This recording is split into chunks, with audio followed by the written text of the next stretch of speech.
Good morning, everybody. I'm happy to see you again. So I'm Philippe Dumas, the Secretary General of EJEC and the project coordinator of GeoNV project. So we have a lot of participants again today, so it's fantastic. We have around 150 people registered, so a lot of them are still connecting. So we'll start in 2 to 3 minutes. Thank you for your understanding.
Okay, hey, I'm back. So good morning, everyone, again. So indeed, we have another GeoNV webinar. Today, the topic is about integrating geothermal projects and ensure the water management issues. And you will see we have a great speakers and great panelists to discuss that. It's fantastic to see we have a lot of people interested by that. We have more than 150 people registered again. As you know, this webinar today is in a series of webinars we have organized. So we started 1 month ago, first time about licensing regulation. Secondly, we discussed air quality. Last week it was about seismicity. This week it's fantastic. You have 2 webinars. It was last Tuesday about social engagement and today about water quality. Next week, don't forget on Tuesday, a really high-level event. We have the State Secretary of Energy from Finland. We have a Director of Energy from the European Commission. We have a member of the European Parliament from Slovakia, representative from NGOs, from NG, a good panelist to discuss the just transition and how geothermal can help it. And just after the Easter break, we'll come back with LCA and sustainable finance. What is the agenda of today? We have again 2 hours discussion. We come back a bit to the normal structure of the agenda. I just give a short introduction because I want to give experts the floor to discuss the topic. So first, it will be recommendation from the GeoNV project on the issue of aquifer interference and reservoir physical disturbance. Instead of Anna Maria Nador, we have a great pleasure anyway to have Virginie Arquette-Menou from Vito to discuss that. I don't say why Anna Maria will not be there with us, but it seems maybe a great news for Hungarians soon. The first session will be for the national overview. The second discussion will be a roundtable on how to facilitate the dialogue between matter management and geothermal energy. The first session will be with a national overview with 3 case studies. The first case study is with János Zani from Szeged University to present the case of Hungary. We'll have Camille Morel from Belgium to present the case of France, and Ate Oosterhoff from Netherlands to present the Dutch case study. Following that, we have a roundtable, and the first presenters will discuss with panelists that some of you know because they were already there, like Ricardo Corsi. Our pleasure again to have him for presenting the issue of Italy. He's coming from UG. We have Kai Sozoder from the Technical University of Munich to see also what happens in Germany. Annette Mortensen for Iceland, and Ivan de Jong for Belgium. So you can see we have great presenters and panelists. I'm sure we'll have again a really interesting discussion. If you have followed the previous webinars, you agree with me, we do a great job with these webinars. Just to conclude my presentation, I invite you, if you want to have more information, our project GeoEnvy is about to finish. It will end in April 2021, in a bit more than 1 month, but all results are already available in the project website. I wish you all a good event, and now I give immediately the floor to Virginie for her first presentation on the GeoEnvy recommendations. Enjoy. Okay.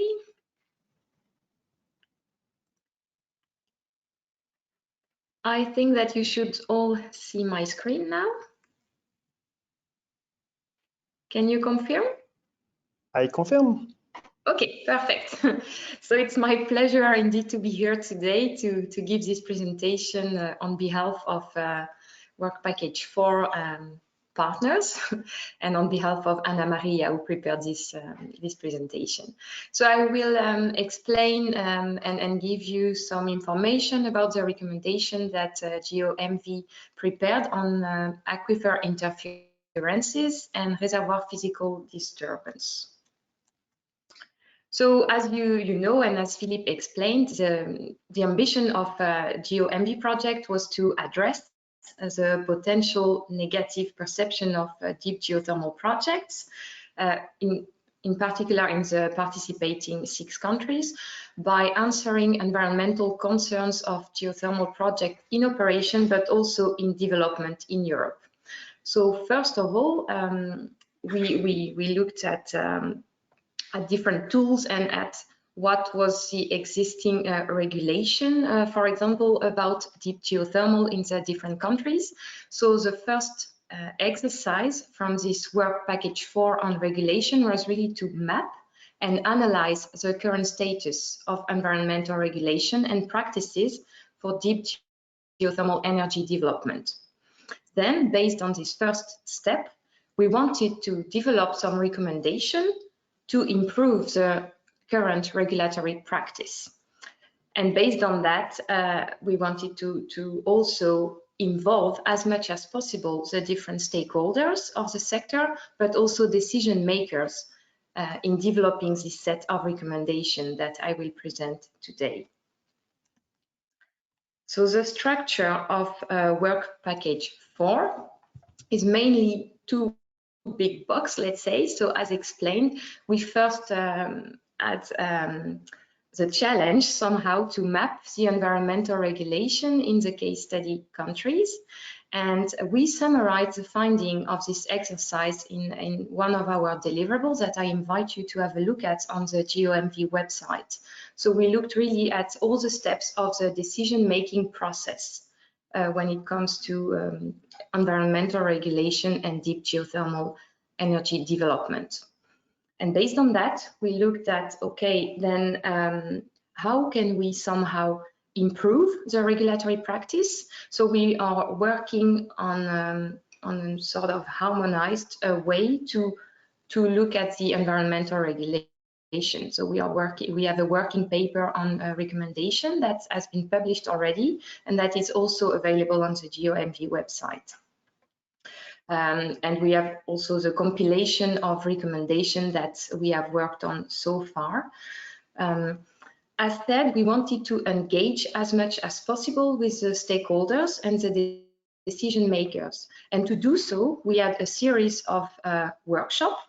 The 2 first workshops were held at the national level, meaning that we had first a workshop at the national in each country to inform about the project, but also to inform on the work that we were doing on environmental regulation.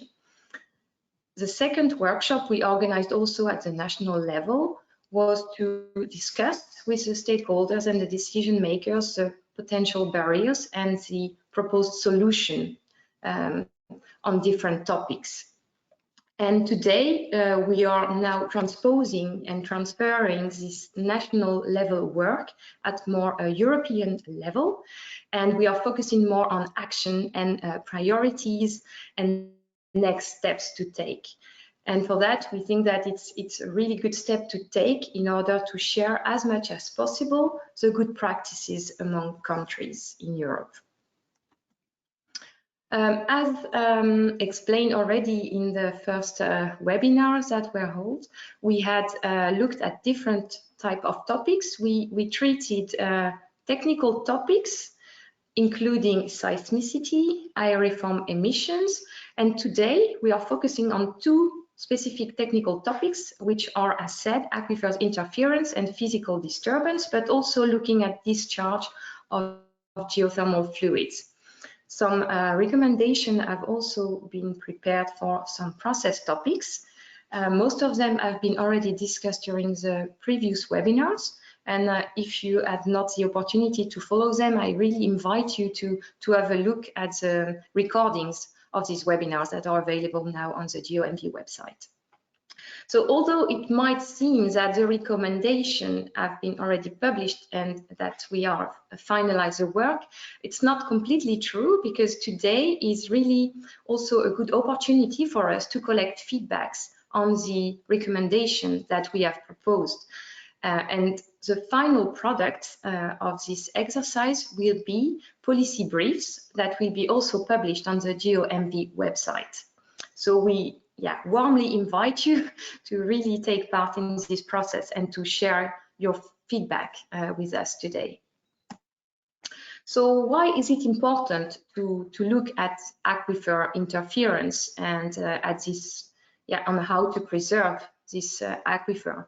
Well, because hot sedimentary aquifers are widespread worldwide, and they do represent a major share in geothermal energy production.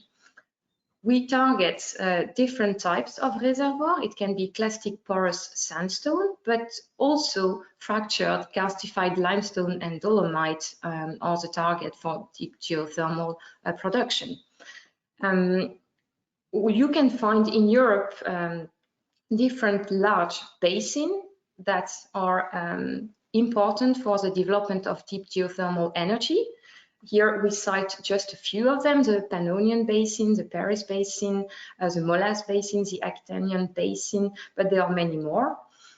And it's really important, that we use this aquifer, but that we also make sure that we preserve the resource.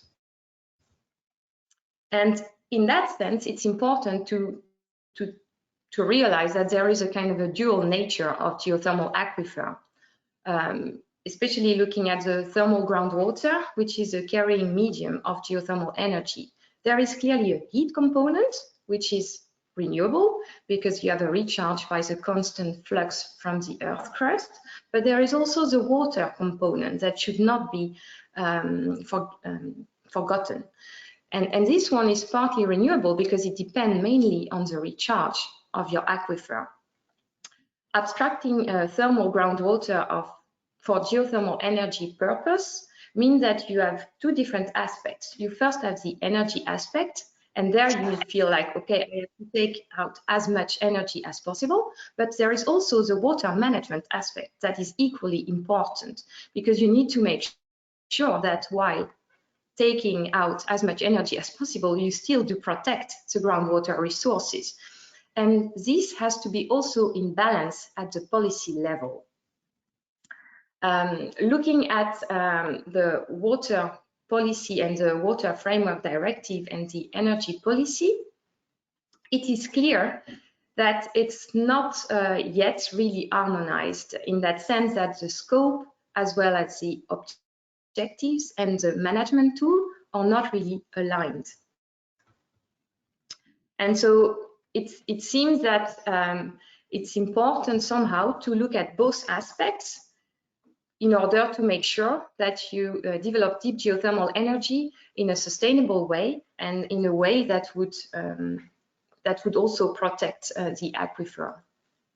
So here we have seen that there are key challenges, and the first one is really on how to ensure a sustainable production, meaning that we should not over excessively abstract fluids in order to protect water resources while maximizing energy output. In that sense, we really need to have an integrated reservoir management approach.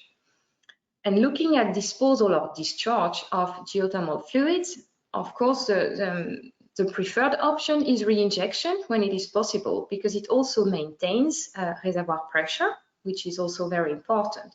But in some cases, it's either not possible or not foreseen that you would have a full reinjection or reinjection of the geothermal fluid.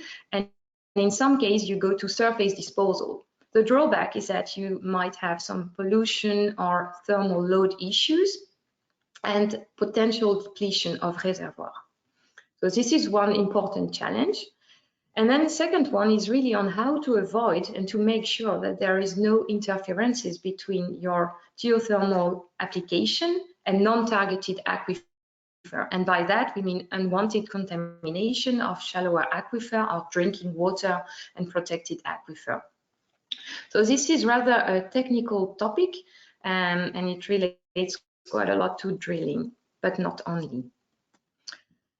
Coming to the few recommendations we have on the topics, here are the ones that we have formulated on discharge of geothermal fluid. So first of all, where surface discharge is allowed, we should establish frequent monitoring and harmonization of temperature and chemical threshold for geothermal water.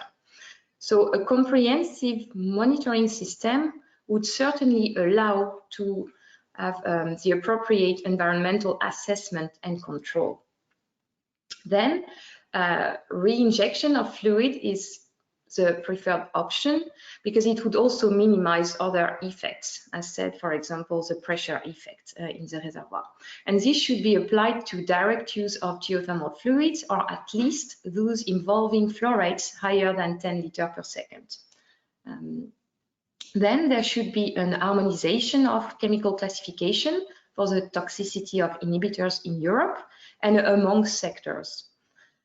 And finally, there should be a minimum frequency of control. And here we propose to have a control at least once a year for the periodic maintenance and supervision during operation.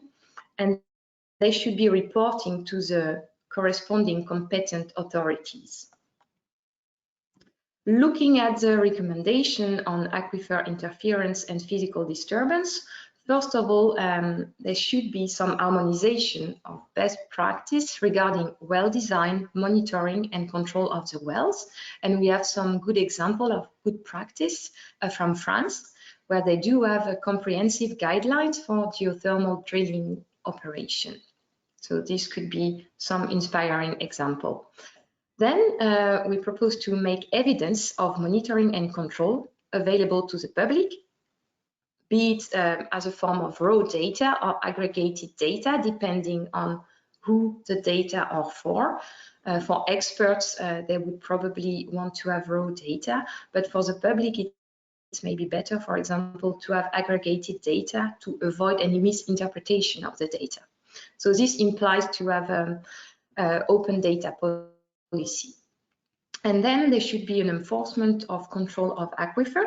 So by control, we mean control of the quality and of the quantity of aquifer. So looking at water levels, but also at temperature and chemistry. And this is somehow in line with the Water Framework Directive. And then finally, the medium and long-term behavior of a geothermal reservoir should be evaluated. This is usually done via numerical modeling based on existing data and forcing production scenario. And of course, this should be calibrated as long as you, with historical data, let's say. So this should ensure sustainable use of geothermal reservoirs, and that would make sure that the abstraction does not exceed, for example, the recharge rates, be it as a recharge via natural or reinjection. And so these are the recommendations, and it would help us very much to set priorities and next step if you could take our survey that has been prepared. It's just a very short survey, so it should not take you long. And the link will be put on the chat, I guess, by Philippe, probably. So you can fill in this survey. It's just for us to know for each type of recommendation what is priority, and what should be the one that should be addressed first, and what should be the next step for real action. So with that, I thank you very much. And if you have any questions, please feel free to put them in the chat. Thank you.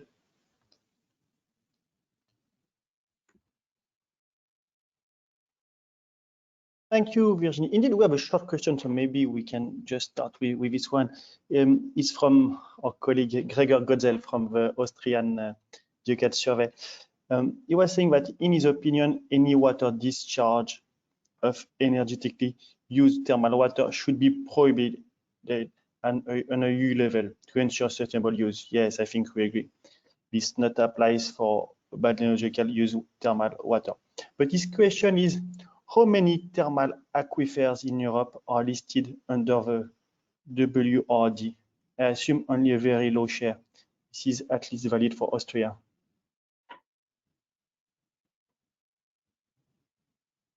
You are muted.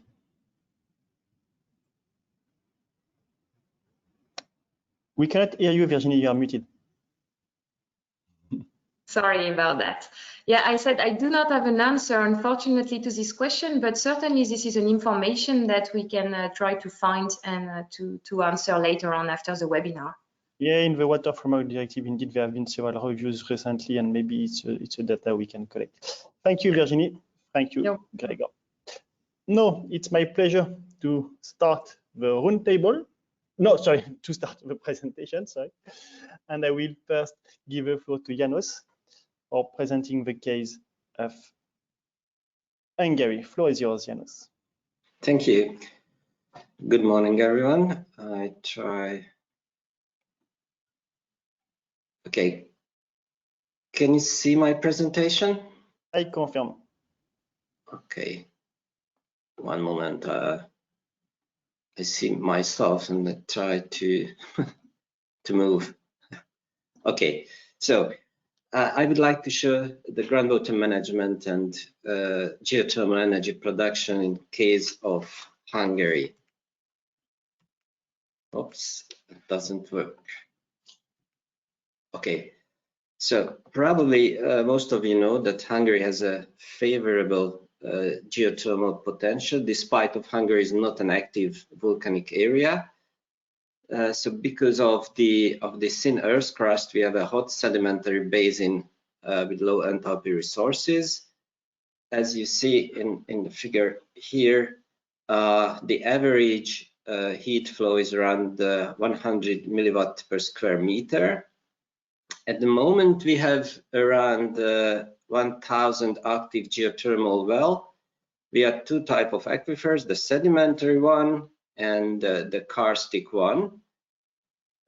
We produce 15 million cubic meter water from the karstic aquifer per year and 40 million cubic meter water from the sedimentary aquifers.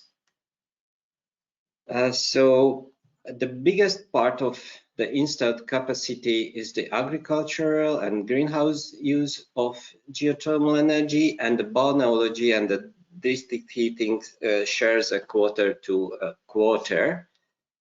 And one of my colleagues from the Geological Institute modeled the drawdown at the bottom of the late Miocene sedimentary basin. As you see, there is a huge impact in the whole basin, and it means a strong interaction with the different aquifers. I would like to show a geological cross-section in this line. As we have two types of groundwater flow system. The top one is the gravity-driven, and the lower one is an overpressured. And the deepest part of the gravity-driven is around 2,500 meter depth. This figure shows the groundwater motion. So the groundwater can infiltrate in the highest part of the Pannonian Basin and moves into the deepest one and comes up. So in this place we have a positive outflow wells. So this two types of groundwater system is caused that the low is reflected. So so this is also reflected in the regulation because in Hungary, below the 2,500 meter need to get a concession from the government to utilize the geothermal energy, and above the 2,500 meter, the water authority gives you a license to produce geothermal energy. Of course, the both natural treasure, the geothermal energy and the groundwater belongs to the government, so these are state-owned.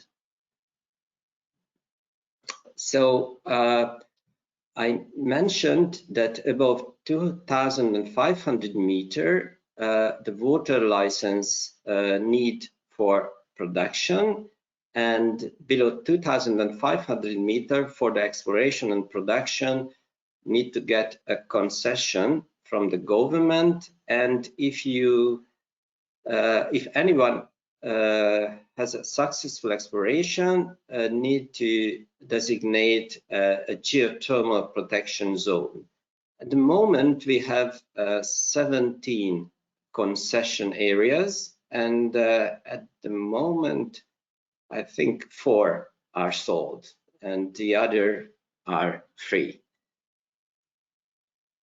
So, according to the governmental decree on the protection of groundwaters, the utilizers need to keep the water body in good quality and quantity control.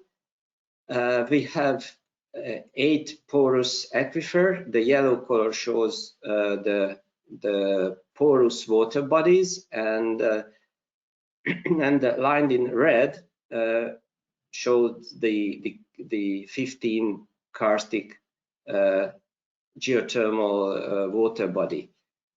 As a matter of fact, the porous water bodies are mostly opened. I mean, they are in close connection with the above layers, but the karstic ones, some cases are closed. So it need to be careful for the sustainable use in these cases.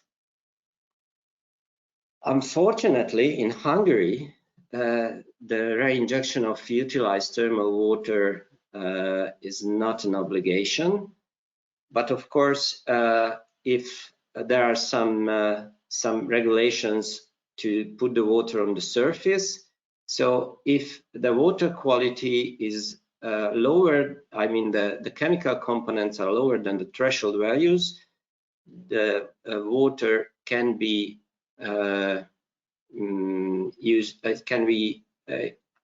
flow into the surface water.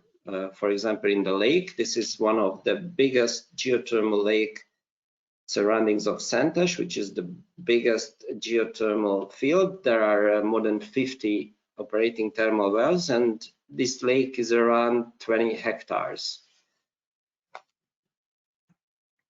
So I like to show a case study of the aquifers interferences in surroundings of my city, Szeged. Szeged has around 200,000 inhabitants, and the specialty is that the reservoir is we have the same reservoir of the oil and gas and the thermal water as well, which is a deltic sediments, and above that are situated the freshwater reservoir.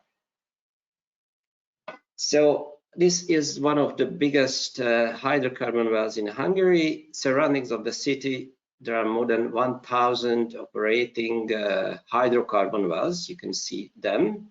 We have around 50 production thermal wells and 100 freshwater wells for the waterworks. So it means that, okay, the biggest groundwater and hydrocarbon production started in 1965. So up to now, we produced more than 900 million cubic meter freshwater, around 200 million cubic meter thermal water, and 15 million cubic meter oil, and 17 billion cubic meter gas. Of course, these are a huge effect to the reservoir pressure decline. This big production, I mean, this physical disturbances cause compaction and land subsidence. It's not dangerous because the whole basin, the surface level decrease really slightly, so there is no real hazard on the surface because of the compaction, and both of these cause a decrease in production rate, of course. So we have to be very careful because of the interference of aquifers when planning a new water abstraction. So we need to use the data from the monitoring wells, and of course, all planning case we use special softwares to model the effect of the new well or the whole system. So thank you for your attention.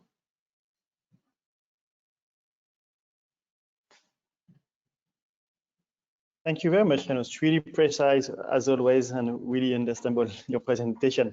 Now we continue with the second case studies, and I give the floor to Camille Morel from BRGM to present the case of France. Yeah, thank you, Philippe. Can you see my screen? We see you and we see your screen, I confirm. Okay, thank you. Just 1 second.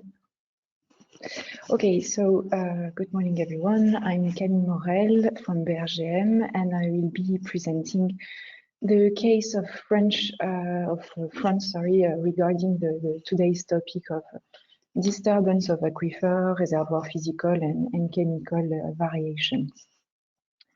So if we look at the French regulation and the main text at national level, we can see that there is some different texts of the mining codes and different laws regarding water and environmental protection and normative texts also that are existing and that all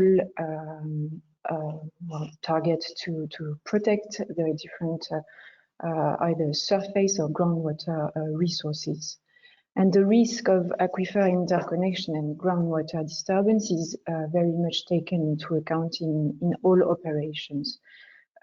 Early in the stage of the project, from design and conception until the drilling and exploitation phase. So we will see today and through this presentation how it is considered, notably in authorization for research and authorization for exploitation, which are required for the licensing of geothermal deep operation in France. And we will also look a little bit more in to the specificities at local scale and notably the Paris basin. So during a project, the environmental impact assessment study carried out before and to propose to prepare the licensing documentation has several objectives, and what is of interest for us today are the impact regarding so first, the impact regarding soil and surface water protection. So first, the toxicity of the water has to be assessed, and the consequences of potential pollution of drinking water by these waters need to be identified. So for the case of the Dogger, a study in '94 identified that the water was non-toxic, but has pollutant nature because of high salinity and corrosion of the waters. So thus the conception and design has to be compliant to prevent any intrusion of fluids into untargeted aquifer and for the formations intersected by the well. And this is the principal risk that is targeted, and it is the potential casing piercing and thus resulting in aquifer contamination that we want to avoid and to prevent. Second impact that is assessed is the groundwater resource protection, and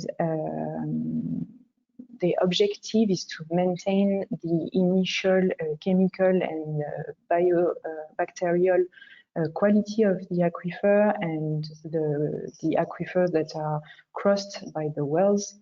And this constraint is taken into account first from the design of the structures and the systems, hence a requirement in terms of cementation. In France, cementation of the whole borehole casing is required by law. And also, hence the selection of the mud that is used when drilling, that need to be either water, bentonite, or 100% degradable polymer. To limit, of course, as much as possible, any infiltration in crossed wells and crossed aquifers, and groundwater bodies. Also, the wells, to ensure this groundwater resource protection, the wells are drilled under successive stages, and the laying of the casing and cementation is also installed progressively throughout the drilling to prohibit any communication between the aquifers. Regarding those impact assessment and the objective to ensure protection of soil, surface, and groundwater resource protection, some risk management plan and mitigation measures are taken into consideration, and they are defined in the different authorization files by the operators.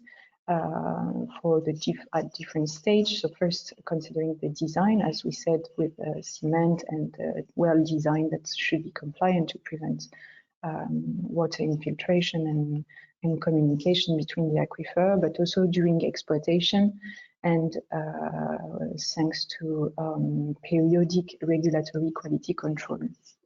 The preventive and corrective measures considered in scenarios of potential leakage should also be listed and detailed, and all plans should be presented to the authorities in the legal documents required for permitting. Another impact that is looked at during the environmental impact assessment study is the impact of neighboring geothermal operation.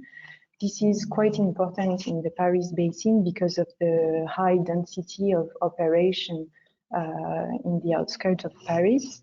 And this impact is assessed mainly through thermal and hydrodynamic modeling that is presented here in the illustration. So you're on the right, you have the temperature field, and on the left, the pressure field.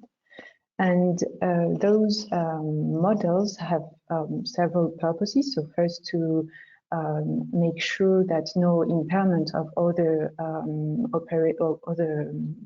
wells and operation take place, either in terms of temperature or in terms of pressure, or at least be able to make sure that they are either negligible or favorable to other operation. And it is also very useful to identify the temperature and pressure impact of the existing and the new operation, the new project foreseen, and to identify also the lifetime of the operation and the impact after generally 30 years of exploitation in terms of temperature breakthrough, and make sure that the operation will be still efficient after a certain number of operational years. Lastly, what is of interest for us is the compliance with the local water management plan, which are called SDAG in France. And the objective is to make sure that there is a balanced and sustainable management of water resources. So for this case, the specific impact assessment, I would like to present the specificities of Paris Basin. The operation project, targeting the Dogger Formation are all crossing the Albion and Neocomian aquifers in Paris, which is an aquifer, two aquifers that are sensitive and that are resources, reserves for emergency drinking water supply of the Paris area.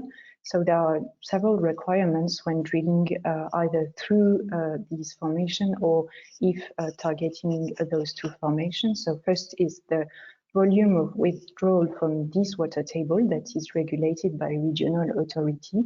And second is the requirement to protect those aquifers.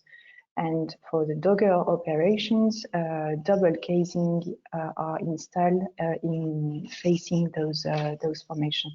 So it is the illustration right here with the well cross section and the fact that double casing is installed facing those two formations and going below those two formations to ensure insulation of the well from these aquifers. And also regulatory control logs of casing is performed every 3 years in injection wells and every 5 years in production well.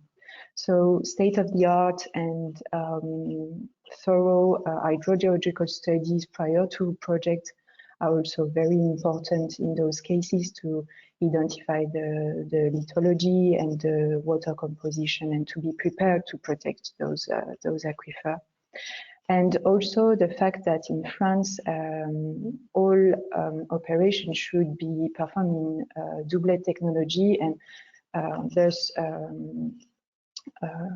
reinject all volumes produced is a key factor to protect underground resources and aquifers targeted because of the preservation of the resource.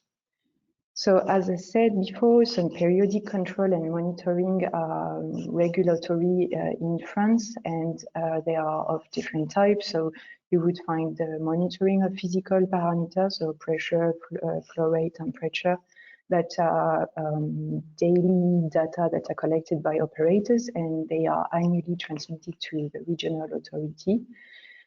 For the hydrodynamic and electromechanical parameters concerning, for example, the integrity of the well pump, of the heat exchanger, the monitoring is done 4 times a year and also transmitted to the regional authority. For the monitoring of biophysical chemical parameters, the frequency is regulated by prefectural decree and would be dependent on the quality of the waters exploited. I have given here an example for one Dogger operation that is required to control the iron and conductivity, for example, each month. The ionic compound and solid charges are monitored every 4 months, and the gaseous composition is monitored once a year. Also, the monitoring of corrosion and anti-corrosion treatments, which are used in Dogger operation because of the corrosive property of the water, is done every 3 months. and hence the monitoring also of tubing integrity, which is done every 3 years for injection and 5 years for production wells, because of also the corrosive and high mineralization of the waters of the Dogger. And also the cleaning of the well is performed every 10 years in average. All these data of monitoring are sent, first of all, to the client and also to regional authorities. So for the Dogger operation in Paris area, it would be the DRIE, which is the regional authority, and elsewhere in France, the authority are called DREAL. For the Dogger geothermal operation, the data are also collected and centralized by the BRGM for the specific operation of the Dogger. The database is not public, at least the monitoring and exploitation and operation data are not public, but the database is accessible with restrictive access to operators and underground constructing companies. This was performed in a common effort to operate and preserve the resource in the area. And this is also a very valuable information for operators when they prepare the permits and other regulatory dossiers, which, as we said, they have to prove that they have ensured soil, surface, and underground water resources and prevent any interference between the operations. As Virginie said earlier, we have edited some guidelines and best practices with the ADEME agency, which is National Energy Maintenance Agency. And it was built thanks to the experience between 2007 and 2019 and before also of the exploitation of the Dogger limestone, which started earlier in the 1980s. And it concerns all phases of the project, so not only conception and drilling, but also exploitation. This document is available on the website developed by the BRGM, so I invite you to consult it if you want. Also, abandonment procedures are regulated and are presented in normative text, and they should ensure long-term insulation to protect shallow aquifers. In conclusion, in France, we saw only one incident in '96 concerning the intrusion of geothermal fluids that was then controlled thanks to corrective measures. And the good practice edited in France have proven to be very important and very appreciated by operators, and this is a common effort to build those good practices. And thus we are looking at updating those good practices with other experience, for example, in the Bordeaux area or in sandstone formation or the Triassic, thanks to Triassic exploration. And we are also looking at what could become the current geothermal resource management of the Dogger to a more global stage in France.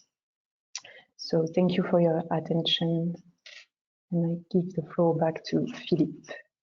Thank you, Camille. Really interesting, and it attracted a lot of questions. We cannot answer many of the questions, but let's maybe do that during the roundtable. I will now give the floor to a third presentation for the case studies of Netherlands, and it's my pleasure now to give the floor to Annette Mortensen. The floor is yours. Thank you.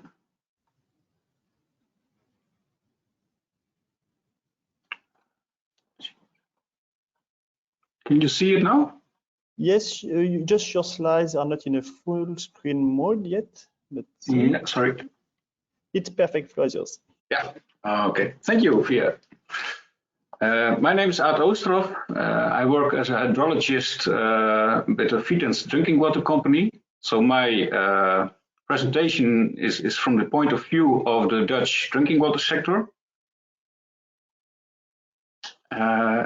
I give a short introduction, then a little bit about Vitens drinking water company and our resources strategies, the energy transition and geothermal projects in the Netherlands, and where do they meet? And then I will show a case study of the city of Utrecht, where we have water resources, water well systems, and where there is geothermal activity planned. And I will finally close with some conclusions and recommendations. The Vitesse Drinking Water Company, we have about 5.8 million customers. That's about 30% of the Dutch people. We deliver water in 5 provinces and in some communities below that.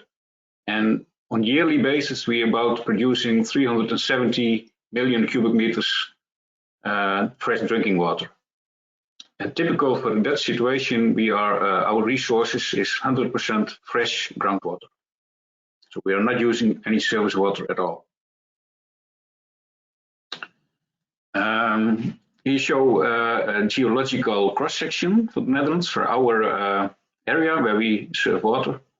You see that's typical. The first 1,000 meters have shallow aquifers in the Netherlands, and we extracting our water from the first 300 meters depth in unconsolidated aquifers, the clay layers and coarse sands.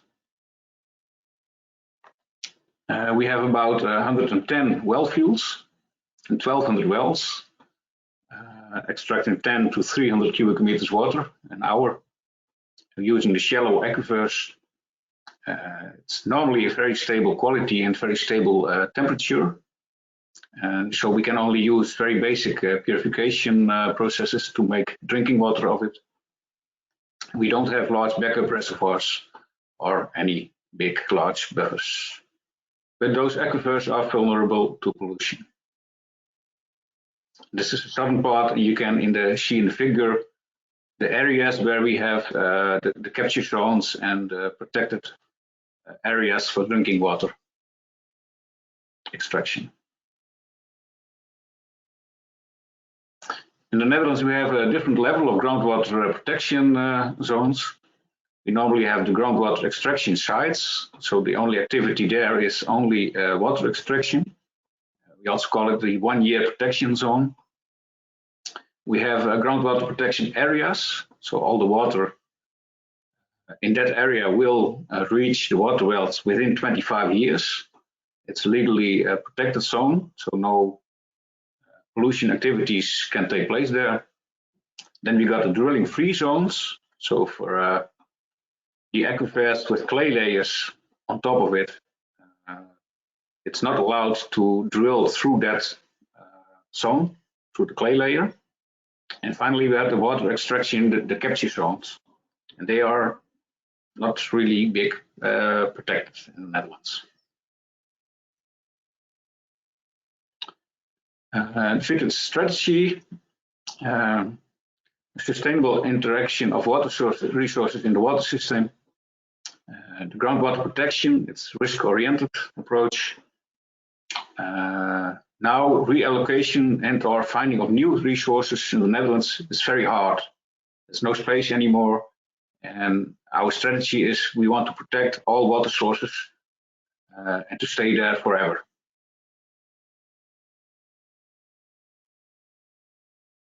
Then you go to the new sector, geothermal potential in the Netherlands. There's a lot of potential in the Netherlands. The target zone is about 2,000 to 4,000 meters depth. But in the Netherlands, it's still expensive and the business case is very difficult to make. And it's still relatively new in the Netherlands.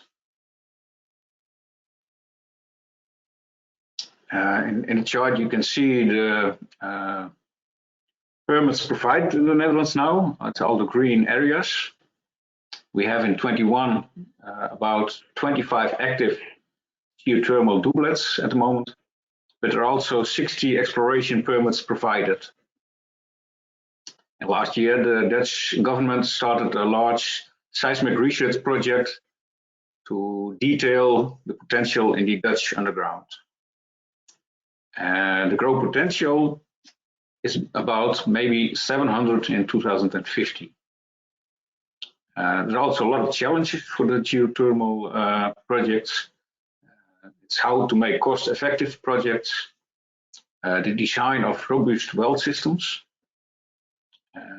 also the well integrity for the complete life cycle. For the drinking water sector, we are very afraid that the well integrity will not last for the last maybe 30, 40 years. Another challenge is the wastewater and the test water disposal. It's very salty. You cannot dispose it to the surface water system. So you have to re-inject it or maybe bring it to the sea by truck. So it's a big problem at the moment. The sector development in the Netherlands, the first generation doublets did not comply. They had single casings, they were vulnerable to corrosion and erosion. The professional sector is developing and organizing. It's Geothermal Netherlands, they started in 2020, they combined. The Dutch government is participating in new projects now, so all the knowledge of the Dutch government has to be taken into account in the projects. There was an industry standard developed in 2020. It is now active in 2021. As a result, new well designs must prescribe double barrier protection. I think it's very good. It's better than it was. Also, innovative recharge is carried out now, monitoring temperature, leakage detection. There's a new mining law preparation for geothermal activities. So before they had to use the oil and gas law, but now there's also one for the geothermal activities. And stakeholder management it's professionalizing now. So environmental management, local residents, but also the drinking water sector is better involved. Then one case study in the city of Utrecht. In 2018, an exploration permit has been requested. There was an area of about 200 square kilometers, so just all the area around the city. And in that exploration area where they permitted, there are 7 groundwater well fields situated. The project partners, like I said, are not allowed to take initiatives in legally protected zones, but in the rest of the area they can just take activities. They started a multi-criteria analysis to find the best spot for the heat potential, so where they can best drill, the best drilling site, so without interferencing of people, but also the optimal distance to the city heat network.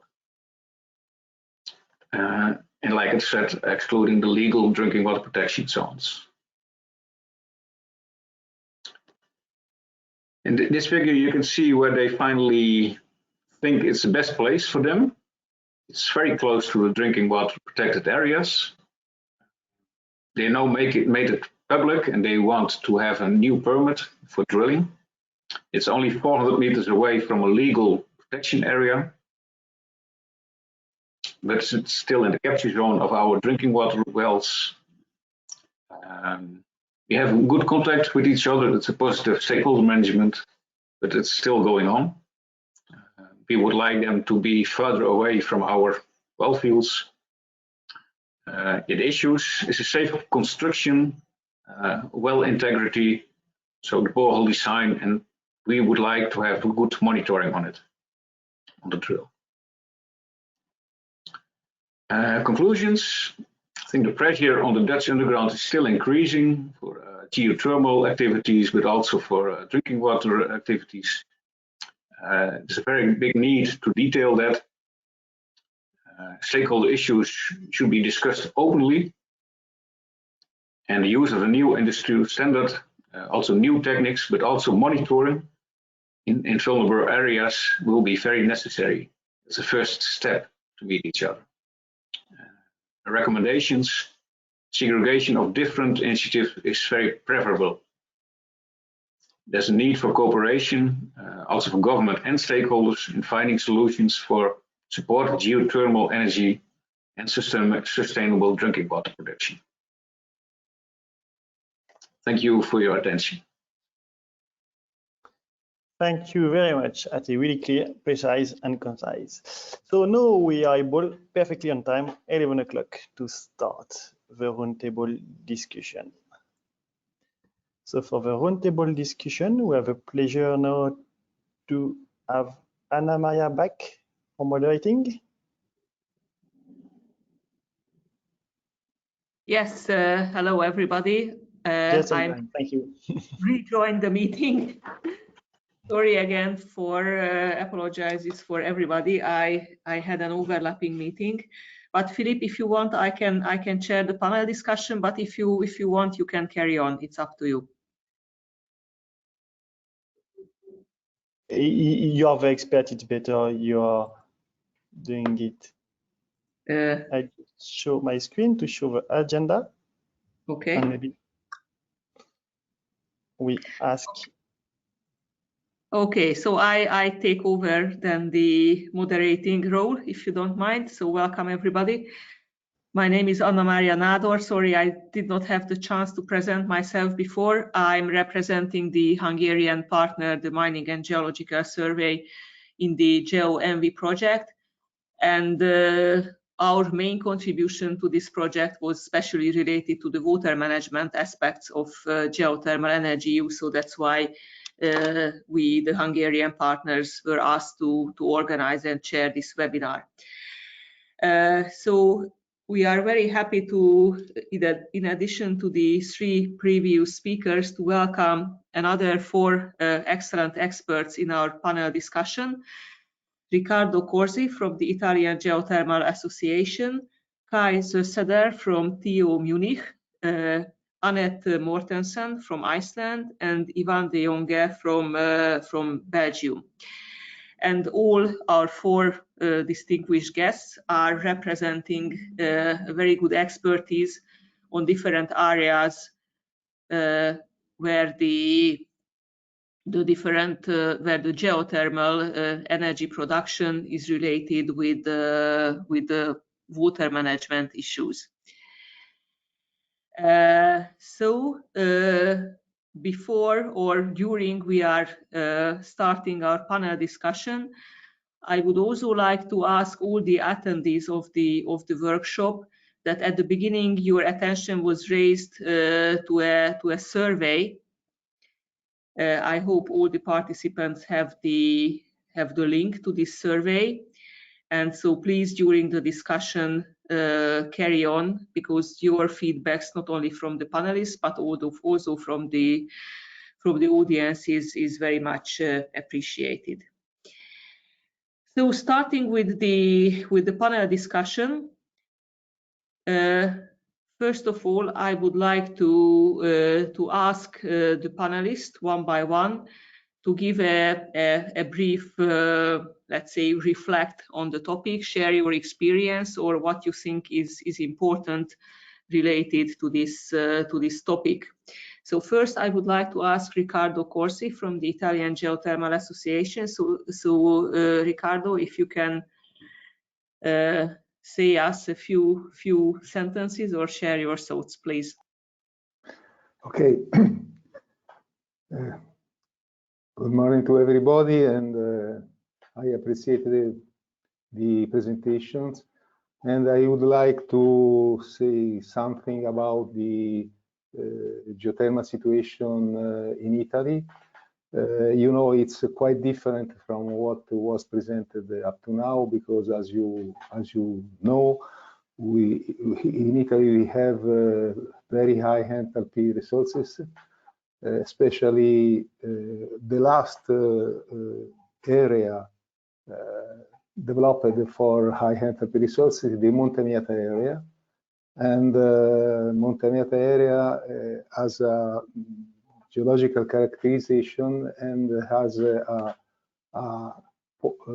drinkable aquifer in the vulcanite rocks overlying two deep geothermal reservoirs. The first is at a depth about 1,000 meters from the ground, and the second at more than 3,000 meters. As you can imagine, there was a very long debate about the possible interaction between the potable water and the underlying geothermal reservoirs. And a lot of studies were carried out on one side to demonstrate that there is a link, and on the other side to demonstrate that there isn't. So it was a very long debate. And what I can say is that many monitoring work were carried out with piezometer and chemical analysis periodically, but of course it's very difficult to identify any connection. Why I'm saying this? Because the matter is quite complicated, and still we are debating about the possibility of an interaction between the aquifer. In this situation, what is required by law is exactly what Camille presented in his presentation. When we have to drill in the water table, we can use only pure water, no mud, and bentonite, and a very strict regulation is required for cementation operation, and we have to be sure that the cement returns to the surface, and just to avoid any connection during drilling. I would say that also in Italy we cannot discharge geothermal water in surface water, and we have very strict regulation also regarding the abstraction of potable water. So we have to maintain fixed distances between potable water that is taken to drill and other potable water wells. Just to give you a very general idea. Regarding the presentation, I have one question for Janos. I would like to understand, so I saw in the presentation that in Hungary you are allowed to discharge in surface water, and also that you can form a lake of geothermal water. And I would like to understand which kind of protection are you compelled to use to protect the underground under the lake, and which kind of monitoring system is used when you discharge on the surface, not only in the surface water, but also in the ground, because I understand that you can allude to this. Then I would leave the word to the next speaker. Thank you, Ricardo, very much. I think we should keep the discussion to the questions and answer session. So this is a very valid point what you raised, that whilst in Italy there is a strict restriction on surface disposal, it is possible in Hungary, and I'm sure we will also hear from Iceland. As far as I know, it is also, there is no obligations on reinjection, but let's go through the remarks of all four panelists, and then I think we can go to this discussion. So for the next input, I would like to ask Kai Zösseder from TU Munich to share your view. Well, I'm sure that much of the audience is aware that one of the most extensive geothermal-based district heating system utilizing thermal waters is in the Munich area, which is very fast developing. So I'm sure, Kai, you have a lot of experience and interesting ideas to share with us. So please. Yeah, thank you for the invitation, and good morning to everybody. So what is the situation here in Germany? We have also different sources and different resources we're using. I want to talk about the Munich case you said, and about the Mollers Basin. And so we have a carbonate reservoir. And I think from the regulations and from the water protection issues, it's quite comparable to the French case, what we have. Reinjection is mandatory. We need also a management plan for the specific site. And also what's about all these casing and well completion is actually quite similar. So what are the challenges then? And I totally agree also with Arte Osterhof that we need an exchange between water administration and geothermal because that we are in line. This is also quite important because of the acceptance for the general public of geothermal projects. We had the experience that in planning of geothermal projects, of course, general public has a concern about groundwater resources and the protection of groundwater resources. So we also have to make sure that there is no bad interference. So what are the challenges? First of all, the challenges is a classification of the resources we're using. In Munich, the classification of the geothermal resource, it's classified as a drinking water resource because of the low salinity we have here. But of course, we have also polycyclic hydrocarbons inside and everything, every stuff of that. Nobody really wants to drink it without any handling before.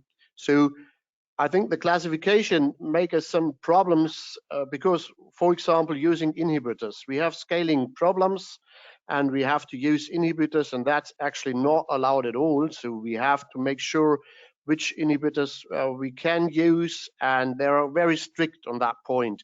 And this is, of course, a barrier for geothermal projects somehow. So as the French case told us, that we need specific inhibitors and we need solutions for that. And also we need a little bit of tolerance from the water administrations also for this reservoir and somehow. The other problem is, of course, to make sure that there's no interference with groundwater with aquifers above the reservoir. And this leads me to the well integrity. Well integrity has become more and more important, and water administrations looks quite closer to that point. And my question also, or in my opinion, what we need is a more exchange. How can we really monitor well integrity, and how can we make sure that we have a good well integrity? All this casing and cementing we have also here, but even then we need to monitor it somehow to make sure that there is no interference. And my question in the roundtable would be, what is the standards in the different countries for well integrity monitoring? Thanks to that.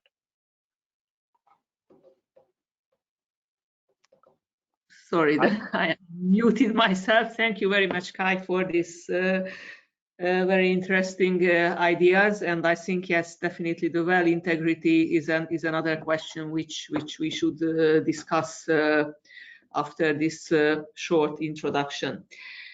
So for the next panelist, I would like to invite Annette Mortensen from Iceland. So please, Annette, give your ideas. How is this situation regarding water management and geothermal energy use in Iceland? Definitely, it's a totally different idea and fluid environment. Yeah, yeah, it's similar that, excuse me, similar to what Ricardo was mentioning than here in Iceland. We are in a quite different setting compared to Europe. We are in a volcanic region, and we are utilizing high enthalpy geothermal systems. We have a long history of geothermal utilizations, and naturally during this process, regulations and practices has changed through time. But if we start with the drilling phase and considering the aquifer interaction, then the the casing setup is fairly similar as outlined in the French presentation, with a staged development. And this is done both to ensure that we are sealing off colder aquifers at shallower depth, but on the other hand, the casing design is also considering to avoid blowouts as we are drilling into the very high temperatures. So it's also a security issues.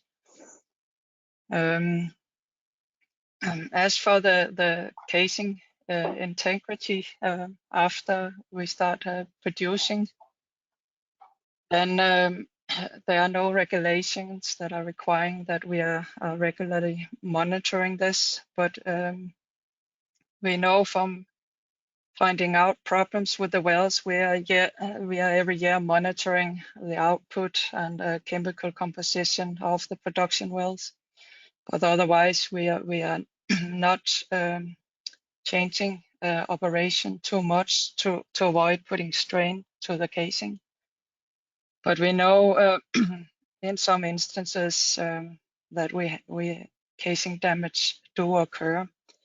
And in those instances, it is, of course, good to know that we have a double casing at the shallow level to avoid leakage into shallow aquifers.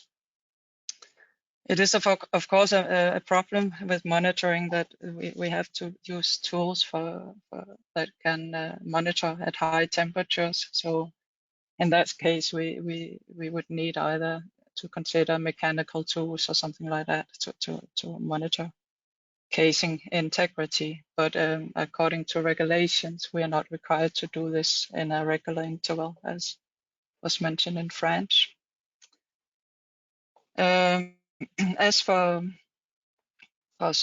discharge of brine, then it's very different conditions depending on from one operator to another here in Iceland, and this is both a matter of how old the power plant is and just the geographic location of our power plants. We have examples of partial deep reinjection, while we at the same time are also disposing part of the brine on the surface.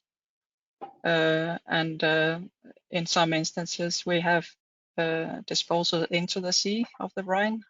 And another example is where we are disposing into the outflow from the geothermal systems. In many of the geothermal systems, we have outflow of hot water that can be up to just 150 to 200 degrees centigrade outflowing at shallow levels, 200 to 300 meters depth from the geothermal systems. And so in some cases, we are re-injecting the brine into these aquifers. So in any case, we are monitoring. If we are disposing at surface, we are required to monitor the impact of this disposal to the surface water. And all this data is published and is provided to the authorities on a yearly basis. So, but we are the energy authorities are and local health authorities are in recent years putting more emphasis on ensuring a disposal of brine into the subsurface. So this is where we will be going in the future. But the depth of disposal is variable depending on the setting. So I think I will keep it there for now. So thank you. Thank you very much. I already see that this, let's say, two major options of for a very interesting discussion, this surface disposal versus reinjection and the impacts of surface disposal. But I think we will keep this for the discussion. So for the last panelist, I would like to ask Ivan de Jonge from Belgium, from the Flemish side. So please, Ivan, if you can share your thoughts, your first ideas regarding what kind of main issues you have in Belgium in this aspect. Thank you very much. To make clear, I'm only speaking from the Flemish part of the country because the legislation in Belgium is a bit complicated, but the permits for deep groundwater use are regional. So we are only speaking for Flanders at this point, and we are a bit different from the other partners because we only had 2 projects the last 5 years where wells were drilled. So we have only very few projects that are active at this moment. I'm not going to go into detail too much. My biggest point with the good presentations that were given is we are happy to learn from the French experience about casing and how to inspect them. And I'm just interested in going through their recommendations and their guide of good conduct or good practice, because I agree that on a European level there should be as much as possible a plain level, or how do you call, like that different partners know in different countries that legislation is as close as possible. The point I was missing a bit, it was touched by Atte Oosterhoff, is migration or potential migration of injected water. So how do you monitor if your reservoir is still in good shape and the water which is re-injected is not migrating in higher water levels, which might influence the shallow groundwater. These are the 2 main important questions I'm still struggling as a government in Belgium. So well protection and yeah, reservoir protection and how to monitor them in a good way. That was the point. Okay, thank you very much, Ivan.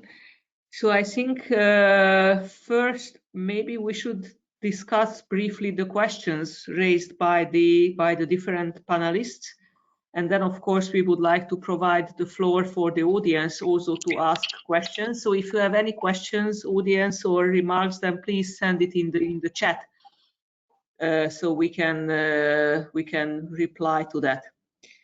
So if I followed correctly the discussion, the first question, and of course this question came from different panelists, was about how the different countries where the surface disposal of used fluids is allowed. So like in Hungary or like in Iceland. So how do you monitor this surface disposal, or what are the measures how you can protect the surface environment from the harmful effects of the disposed fluids? It's either the high dissolved content or the thermal load. So maybe if János from Hungary, you can first say a few words about this. Yeah, thank you for the questions. At first, I would like to give you some information about the surface disposal, for example, in Szentes. So that place, the lake has a clay base, but I need to say that the salt content of the water is not really high. It's less than 3,000 milligram per liter. So the biggest problem is not in the lake, but after the heating period, when the water is drained into channels to the Tisza River, is the biggest problem. Then because then that time the ecology of the canals and the shallow and the small rivers can not destroy, but there are some so the species, a special species number is reduced dramatically in that case. So the experts like me is really against the surface disposal. There's a big fight between the experts and the agricultural, the geothermal energy users. They would like to put the water on the surface, and we suggest the reinjection wells. But unfortunately, the Hungarian regulations give a chance to put the water on the surface. But as far as I know, every year the owners of the surface disposal need to make a regular sampling from the water and the soil as well, and that's all what I can say about the monitor of the system.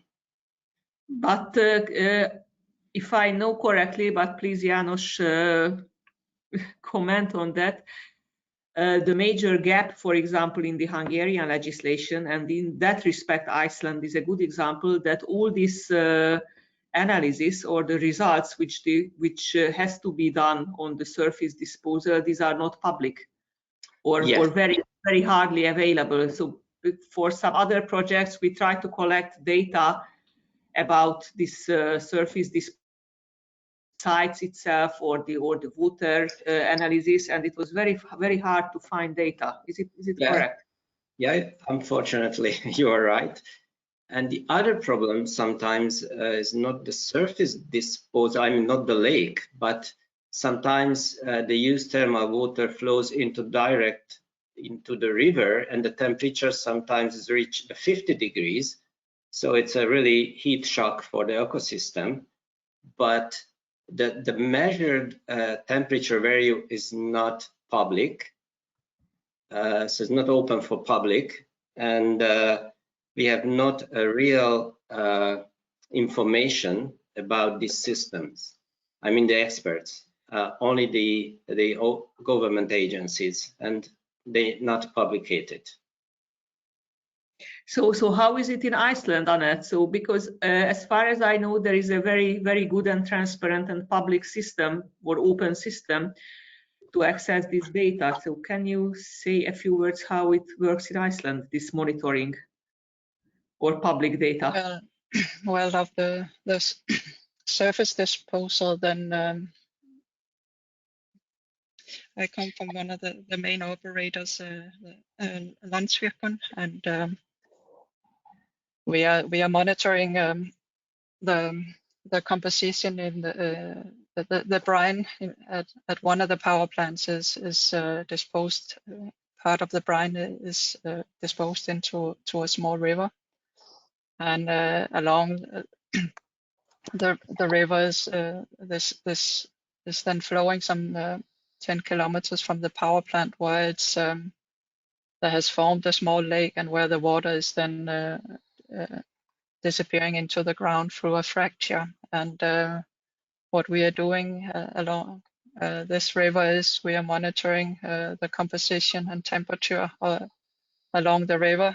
The brine will be diluted both from other groundwater flow or water flowing along the river, but this river is also influenced by outflow from the geothermal, natural outflow from the geothermal system. So there's also a natural geothermal component in this river.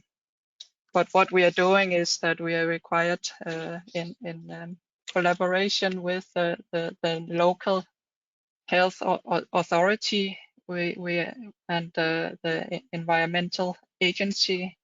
The monitor program have been established, and that is always regularly negotiated depending on the results of the monitoring program. If there need to be modifications to the monitoring, but we are every year, twice a year, we are collecting samples fluid samples and getting them chemical analysis of the composition of the fluid at several locations along the river, but also and also measuring the temperature and conductivity, etc. But also from the site from where the effluent is disappearing into the subsurface, we have a number of monitoring wells where we can then also collect samples.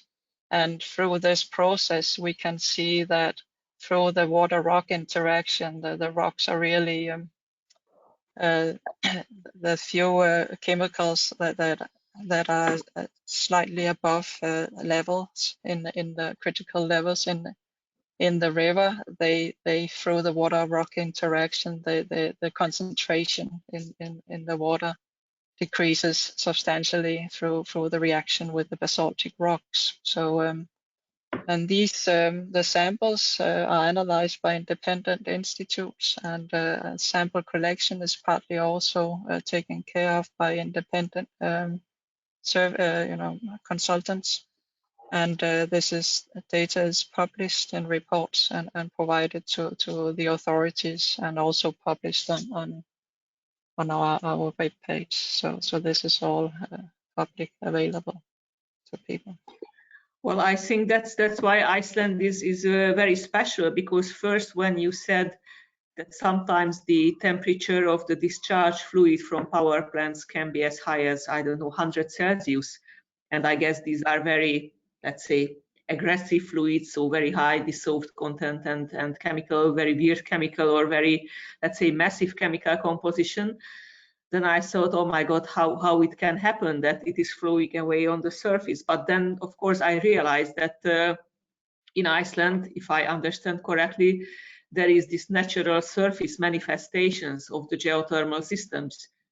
So even if you don't discharge these fluids, you have the natural discharge of these fluids to the surface. So that's why maybe it is not so different. While in other cases, like in Hungary, for example, these geothermal fluids coming from the deep subsurface, they are totally different, very, very different from the surface, from the normal clean streams or river water or meteoric water. So that's why I think this is a slightly different case, but definitely very, very interesting.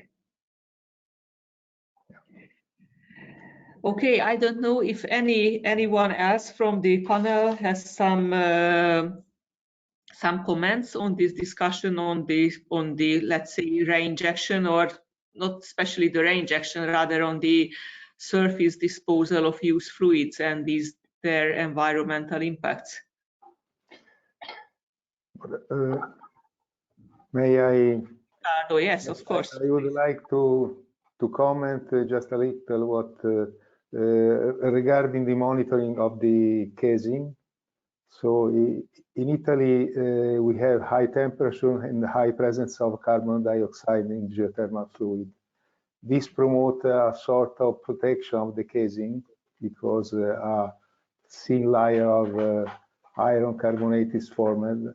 And so generally speaking, in high temperature wells, we don't experience corrosion, casing corrosion. So generally it's not required a specific monitoring of corrosion. It's required, on the contrary, in the pipeline, steam pipelines, and it's generally done by measuring the thickness of the pipelines. Another point that raised by Kay is the injection of inhibitors. Also in Italy, our authorities are very suspicious about the injection of the chemical component in the underground water. Of course, what we say is that is injected in the deep reservoir, and the deep reservoir are protected by impervious layer, and it's very difficult contact between the surface and potable water and the injection. So this is what we say when we carry out environmental impact study, and generally it was accepted. but is not injection of scale inhibitor is not massive in Italy because we generally have steam-dominated geothermal system, fortunately, and so we experience a low scaling problem. Okay, thank you very much. If there are no more comments on this topic, I would like to. Sorry, yes, Annette. Yes, maybe like to add a comment to what Ricardo was saying about casing in integrity. What we have noticed is in the operation of these high enthalpy wells, you have during the lifetime of the well have to shut in the well for maintenance, just at the service equipment and so forth. But what we have noticed is that we see more often than we expect, and that maybe you don't expect corrosion, maybe you don't expect scaling. But what we see is with this closing of the well, there can occur this detachment of the casing. That this is a larger problem where the casing connections are, that when we shut in the well and change the pressure and temperature conditions in the casing, that this can cause contraction of the casing and get detachment of the casings. So this is something that should be considered for if you want to monitor the wells. Maybe there are not chemical problems, but there can be mechanical problems in the handling of the wells. I just wanted to add that. Yeah, may I? And Kay has a question about the well integrity investigations. According to Hungary, according to the regulation, every 5 years need to investigate the well integrity by a well geophysical method. And as a matter of fact, I work with a company who developed a very new high pressure, high temperature camera, and we would like to advertise in the Hungarian geothermal energy users to investigate the wells with the camera as well, because it's a quite interesting videos are available of clogging and scaling and corrosion, of course, and the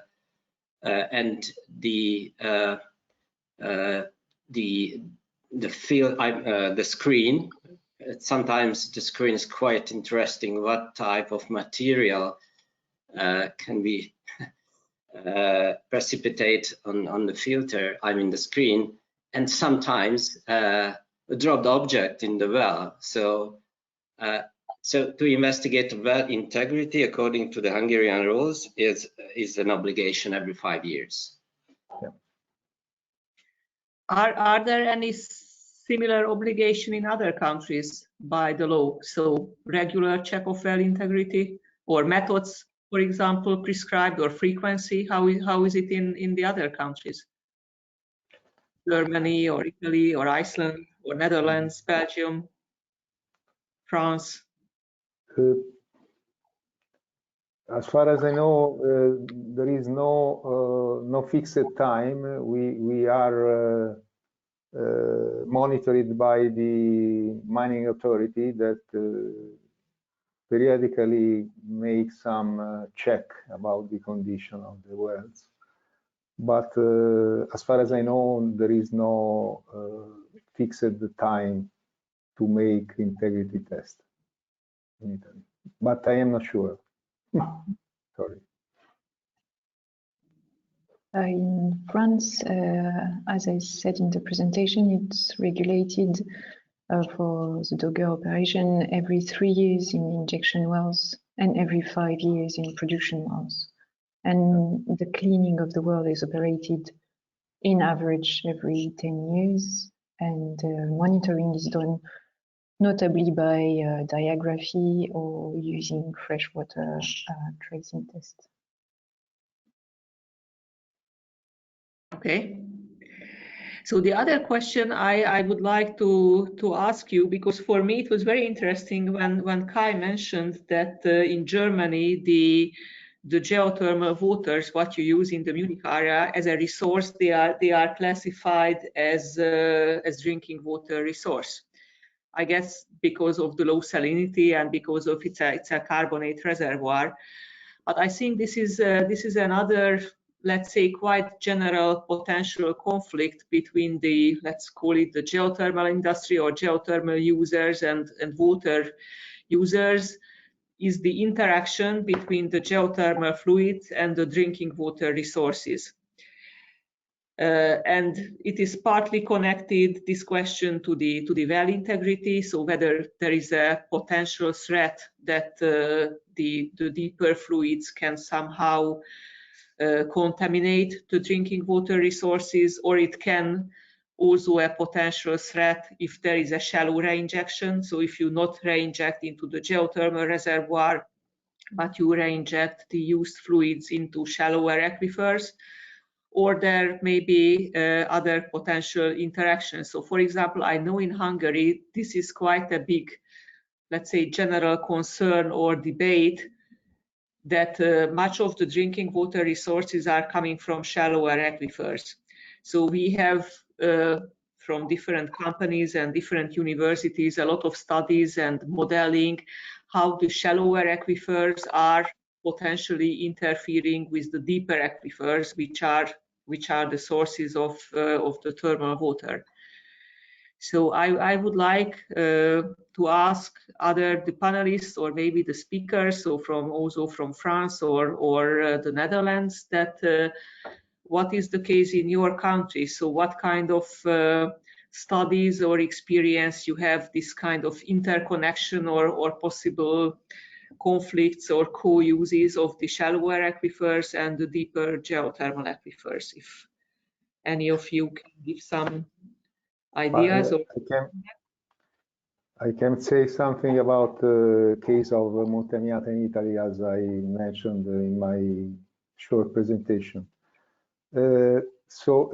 As I said, in Italy generally, geothermal resources are very deep, now exploited. More than 300,000, and are protected by a very thick impervious layer from the different potable aquifer. And in any case, what is required by law, constant monitoring of the level and water quality of the potable aquifer, and is forbidden the utilization of fracking or hydraulic stimulation. The only stimulation allowed is acid stimulation without any exceeding of fracturing pressure. This is how to be sure to protect the more shallow reservoir. This can create some problems because we cannot perform tests on enhanced geothermal system. And we are obliged in any case to make monitoring of chemical and level in the potable aquifer close to the geothermal system. Okay, thank you. Maybe some other. I think in the Netherlands, the geothermal water is up to 5 times the salinity of seawater, so it's very saline. So there's no way that you can put it to the surface water or inject it into the shallow aquifers. Our main concern is that the well integrity is not enough, and that leakage will not be found in time. So the monitoring of the casing and the wells I think it's very important. And there was a case study. Maybe you can also monitor outside of the geothermal well. So maybe with saline, with glass fiber monitoring wells, to see if it's the injection wells are not leaking at all, because online monitoring of injection wells is not possible. I think it's only, you can do it once in 3 or 5 years. Maybe that's not enough. Okay, I think if there are no more comments on that, maybe because we have 15 minutes left from the webinar. As I see, there are quite a lot of questions coming from the audience, so maybe we could briefly come, maybe even if not all of the questions, but some questions. I'm trying to pick up some interesting questions. Sorry, but the monitor is so small that I'm not sure I can pick up all the questions. So there were some questions and comments from Austria, from Greg, who said that in his opinion, any water discharge of energetically used thermal water should be prohibited on an EU level to ensure a sustainable use. This not applies for balneological use of thermal waters. So this is related to the discussion of whether reinjection is compulsory or not. At the moment, there is of course not an EU regulation on that, because as we saw, that is different countries have different policies on that. And there was a question also from Gregor that how many thermal aquifers in Europe are listed under the VRD, it's Water Framework Directive, or what you mean by that, Gregor? I'm not sure. I assume only a very low share. This is at least valid for Austria. So for the, I think that's an interesting question. That I guess what the question was that in the Water Framework Directive, of course, there are just basic rules how to delineate different groundwater bodies. But what a country considers a thermal groundwater body is different in each country. So maybe if I don't know if some of the panelists or the speakers from the first session, do you have any input from your country, whether in your country you have, in all countries of course, Water Framework Directive is compulsory and you have this national river basin management plans. So do you have specifically designed thermal groundwater bodies in your country or not? Maybe that's an interesting question for the audience. In Hungary we have, but I would like to hear the other countries if you have some input. Sorry, in France, we would have specificities for each groundwater body, not specifically for geothermal, but to ensure protection of the resources.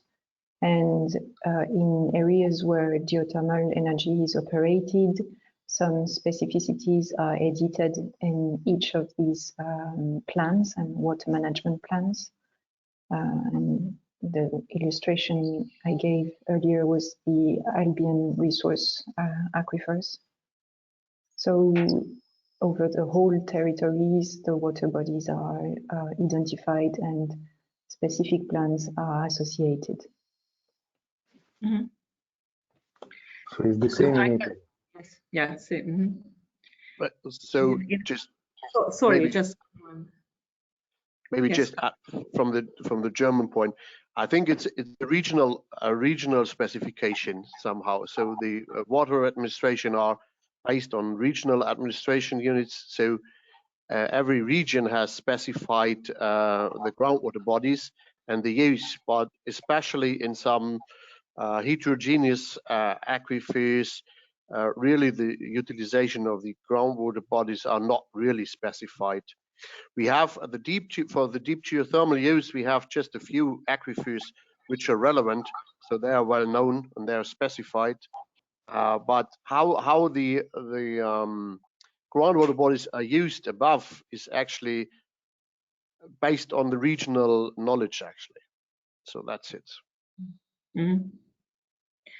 Because in Hungary, of course, you know, Hungary is very, very rich in thermal waters, so thermal water resources. So we have two main categories of thermal groundwater bodies, and it's depending on the porosity type. So we have the so-called porous thermal water aquifers, which are almost spread all over the country. And we have the deep karstic thermal groundwater bodies, and we have some, I don't know, some 15 identified thermal karstic groundwater bodies, and we have, I think, 5 or 6 major porous groundwater bodies. And there are very strict measures in the river basin management plans how to assess regularly both the quality and the quantity status of this thermal groundwater body. So I think in Hungary this is a good practice, and this works quite well. I'm searching on the other questions. There was an interesting question that a little bit jumps back to the surface disposal of used thermal fluids. There was a question from Nina Riman from Slovenia to János, that what happens with the water in the thermal water lakes?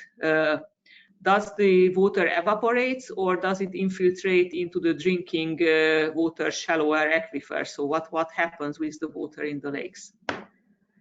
Okay. These lakes are artificial lakes. And I mentioned that after the heating period, so in April, all lakes is discharged into canals and river. And as far as I know, there is no precipitated salt on the bottom, because this thermal water salt content is not so high as I mentioned.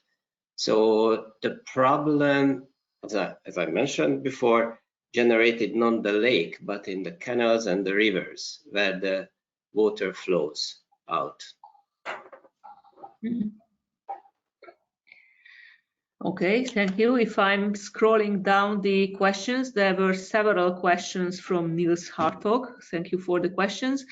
It was about now we are jumping a little bit to another topic, the leakage, so the casing. So as far as I see, the questions are related to the well integrity and the casing, and the questions were related that it was partly to Camille, that besides the risk of leakage in France,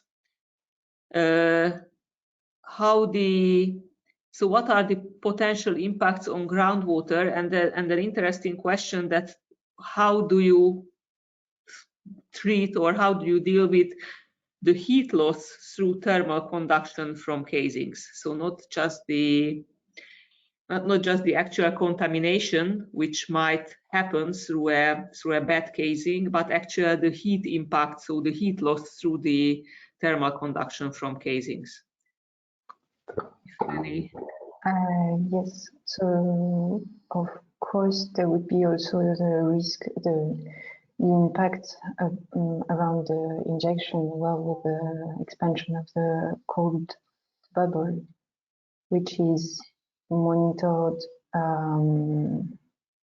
Well, it will be indirect for the moment, as we are monitoring flow and temperature at each well daily, and it is available for operators. There is no updated numerical model regarding the evolution of temperature for now. Maybe this is something we can implement. And regarding the loss of temperature along the casing, of course, this is important to account for, but I'm not sure it's very significant. Well, it is, of course, but yeah, I'm not sure there is a specific monitoring. At least there is no monitoring of temperature along the well, and the temperature is monitored at the surface. But if I understand well, the effect of temperature around the well should be negligible in a few meters, because is regulated by conduction, by heat conduction. Yeah. There is another question from Spain, which I think, again, we have little time, but I think that's definitely this question worth to quickly discuss. From Laura de Val from Spain, and she says that she shares her experience in North Spain, which I think is very common in other countries, that in Spain the geothermal resources are licensed by the mining authorities or mining management bodies, while the drinking water resources are managed by different water agencies. And she says that the competence and the, let's say, the cooperation between these two different types of agencies seems to be quite problematic. And she asked that how is this integrated management exists or does not exist in other countries? So what is your experience? I think that's a very, very common problem in many countries in Europe. So if in this last few minutes, maybe the panelists or the speakers can briefly react on that. So how this dual regulation of or management of water resources and geothermal resources happens in your country. Okay, yes. Just one comment. I'm not part of the government, so I can say that in Hungary it's really chaotic. Yes. That's all. I think for Germany, it's quite regulated. If you apply for permission, for winning permission, you apply at the mining administration, and the mining administration then will ask the water administration for their opinion. And after they get the opinion and the report from the water administration, then it is handed over to the mining administration and they give you the permission. So this is actually going hand in hand, I would say. And so in your experience, there is a good cooperation between the two, let's say, authorities. So they. Yeah, it's a matter of time. Actually, it takes time. That's sometimes a problem, you know. But it is, yeah, there is a good cooperation, I would say so. Yeah. Mm-hmm. The same is in Italy, because both the matter are regulated at the regional level, and during the procedure for concession of geothermal permits or water permit, the two authorities speak each other. So it takes time, but it's okay. And how is this in the Netherlands or in the Flemish part of Belgium? In the Netherlands, it's the same, I think. You got the government for the geothermal permits, and you got the provinces for the water permits, and they have to inform each other for every new permit for geothermal. But I mean, is it clearly defined? Because that makes sometimes confusion in Hungary, for example, that there are gaps or not clear prescriptions in the legislation that if you want a certain type of geothermal use, do you need a water permit or do you need a permit from, let's say, the geothermal authority? In the Netherlands, everything below the 500 meters is just the mining law, and you have to go to the government for that. Sorry, below? In which below depth? 500 meters. 500 meters below surface. Mm-hmm. But if somebody, for example, wants to have drill a thermal water well, let's say 1,000 meters deep, then it means it automatically has to go to the mining legislation. Yes. Yeah. In Flanders, it's a bit different because they will need a permit for both of them. So you need, if you are exploring or even using deep groundwater, so it's deeper than 500 meters like in the Netherlands, you need a permit for, like, let's say the mining company, the mining authorities. They are not really called like that in Belgium anymore, or in Flanders. And beside that, you need also for the exploitation and the drilling of the wells, there is another permit.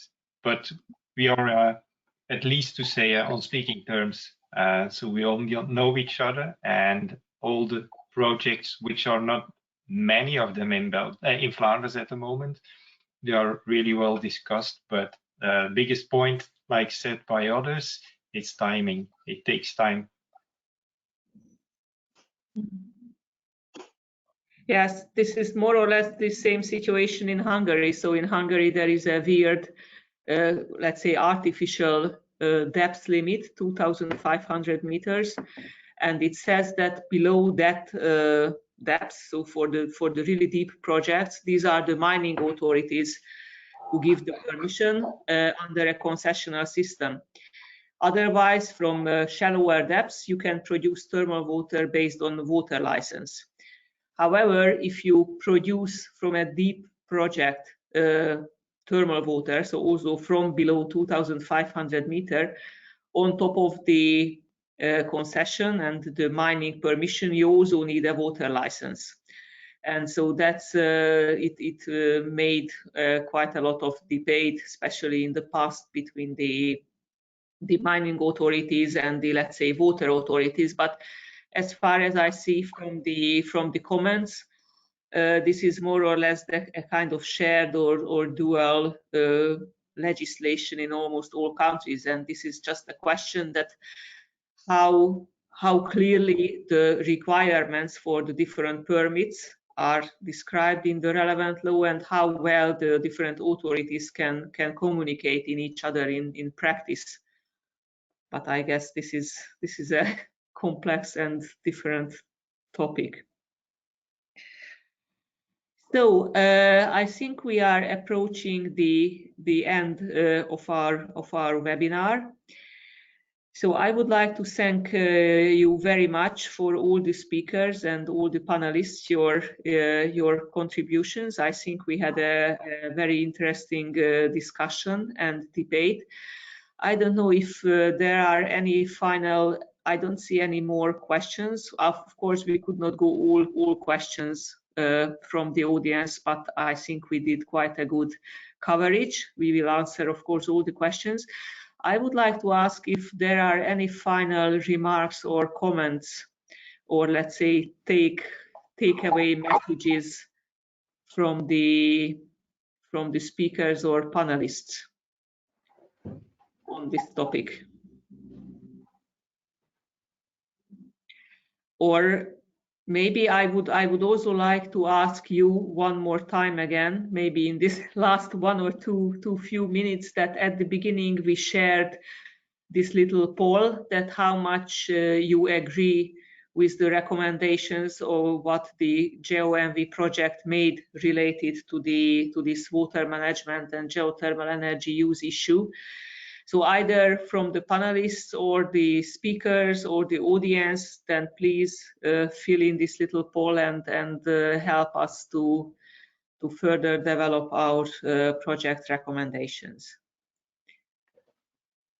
So if there are no more questions or comments, then I would like to thank you again very much, everybody, especially our speakers and panelists, and for the audience also to join this webinar. I hope you found it interesting, and please visit the project website, GeoEnvy project website, where you can find all the relevant information, documents related to this water topic, and also related to the other parts of the project. And also there are some further upcoming events. I think it was advertised at the beginning of this webinar, discussing other aspects of the GeoEnvy project, but those are also very interesting. So I encourage everybody to join these webinars. Will be held next week, and also some other webinars in April. You can find all the details at the project website. So thank you very much again for your presence, and I think it is lunchtime, so I wish you a nice rest of the day, and goodbye everybody. Thank you. Bye. Goodbye everybody. Thank Bye. you. Have a good day. Bye. Bye.